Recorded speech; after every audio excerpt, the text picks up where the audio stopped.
Hello friends, मैं दीपक DK classes. आज हम लोग मैटर इन आवर सराउंडिंग पढ़ेंगे। क्लास 9 का चैप्टर है ये। और matter in our surrounding any things, और उनके बारे में हम लोग बात करेंगे अभी। Any things which occupies space, any things which occupies space and has a mass is called matter. मतलब यहाँ पे हम लोग के आसपास जैसे कि ये है, मार्कर है, बोर्ड है, चेयर वगैरह है, मतलब ये जितने भी हैं उनके खुद का खुद कुछ ना कुछ मासेस, मतलब उनका कुछ ना कुछ वजन होता है और वो कुछ ना कुछ अब एरिया भी लेते हैं। इसलिए बोला गया एनी थिंग्स, कोई भी हो, चाहे वो लिविंग हो या फिर नॉन लिविंग हो, ठीक है, वो लिविंग हो या फिर नॉन लिविंग हो, वो खुद का उनका कुछ वजन होता है और कुछ वो एरिया जरूर लेते हैं। इसलिए बोला गया है anythings which occupies space and has mass. उनका खुद का अपना क्या वजन और उन खुद क्या लेते हो, उनका कुछ स्पेस जगह लेते हो, कॉल्ड मैटर। उन्हें हम लोग क्या बोलते हैं, मैटर। अब देखिए ना, ये बोर्ड ही है, बोर्ड का कुछ ना कुछ वेट होगा, बोर्ड का कुछ ना कुछ वेट होगा, और ये अगर मैं रख दूं ना तो कुछ ना कुछ एरिया भी लिए, जैसे कि मान लीजिए इतना ही एरिया कैप्चर किए हुए वॉल का, तो इनका वजन भी है और उनका स्पेस भी, that is called a matter. ये भी एक तरह का मैटर ही है, ठीक है। और मैं ही हूँ, ये नॉन लिविंग है, मे बी, और मैं एक लिविंग हूँ, मेरा भी कुछ वजन होगा, प्लस हम कुछ ना कुछ स्पेस ऑक्युपाइज करते होंगे, same, that is called a matter. वो लिखे भी है आगे तरफ, जैसे कि आप लिखा हूँ, air and water, hydrogen and oxygen, kerosene and petroleum, rocks and minerals, silver and steel, iron and wood are called different kinds of matter. मतलब मैंने जो एग्जांपल दिया है, अब मैंने थोड़ा बहुत डिस्कस किया बोर्ड के ऊपर, अपने ऊपर, आई थिंक चेयर टेबल के ऊपर, ये सब कुछ ना कुछ इनका वजन है और प्लस कुछ ना कुछ स्पेस ही लिए हुए हैं। और यहाँ पे जो मैंने एग्जांपल के तौर पे लिखा है, that is called a different kinds of matter. ये भी सब के सब मैटर है।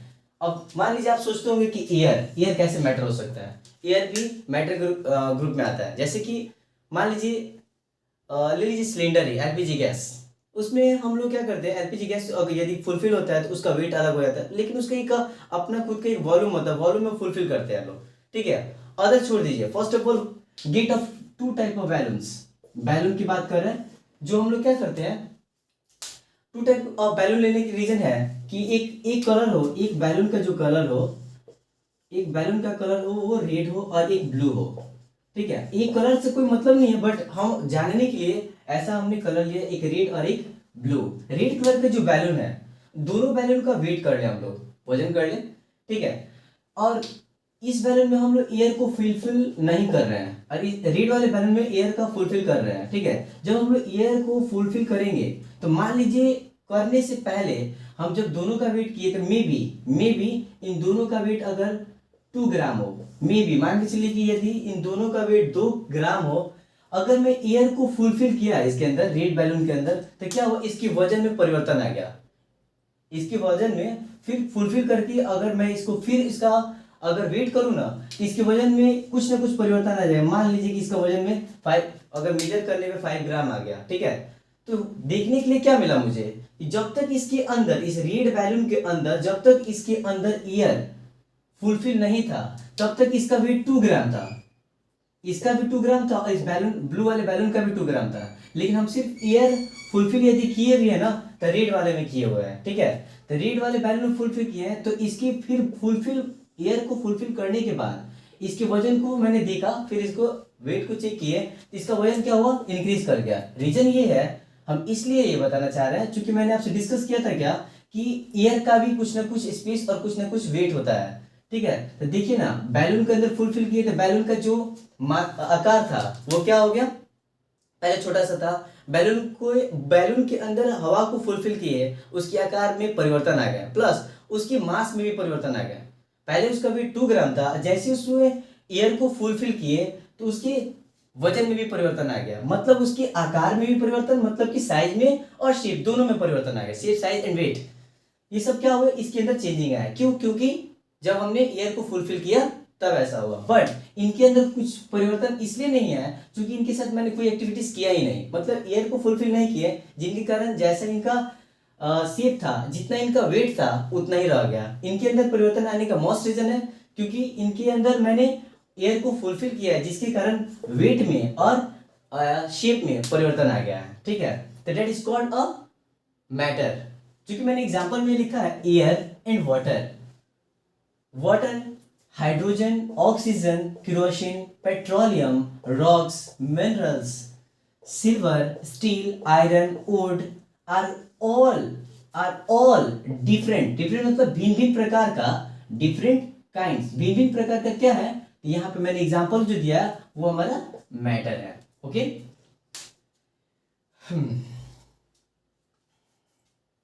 क्लियर करना है।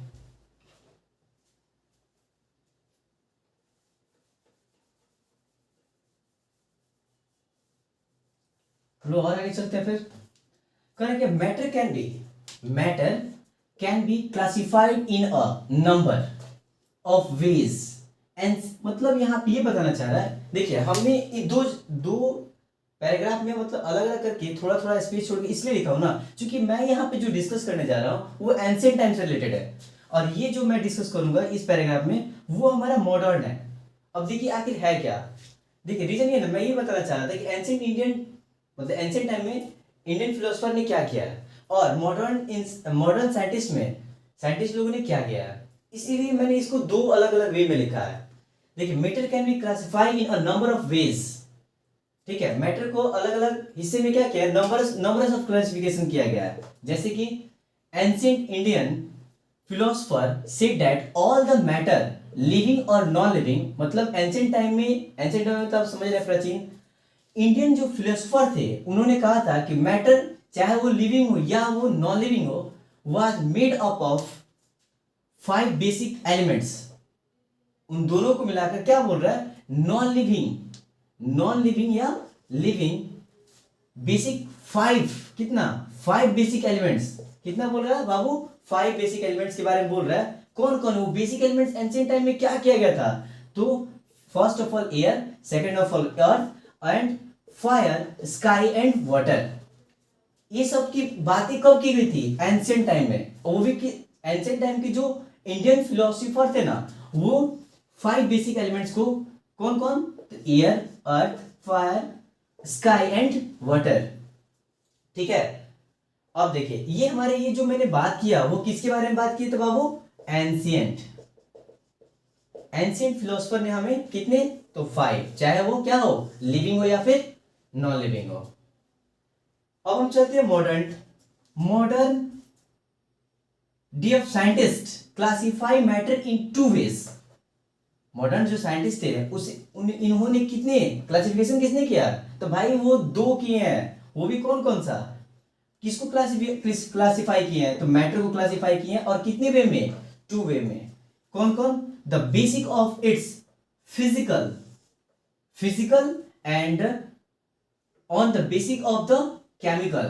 क्या, तो the basic of its physical properties and on the basis of the chemical properties. Physical मतलब आपको पता ही है, भौतिकी एंड केमिकल मतलब रासायनिक।